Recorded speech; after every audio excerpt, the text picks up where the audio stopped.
अब हमारा मोहल्ला, हमारी दुकानें। फिक्र ना करें चाचा,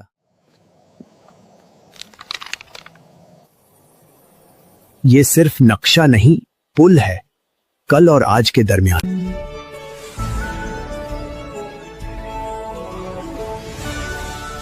तुम्हारा ही है भाई।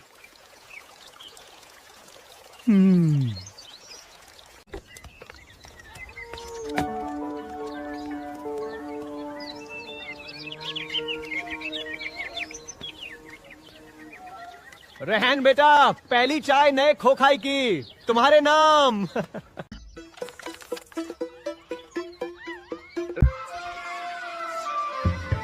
शहर बदला लेकिन रूह जिंदा रही, क्योंकि नया बनाने का मतलब मिटाना नहीं, बचाना होता है।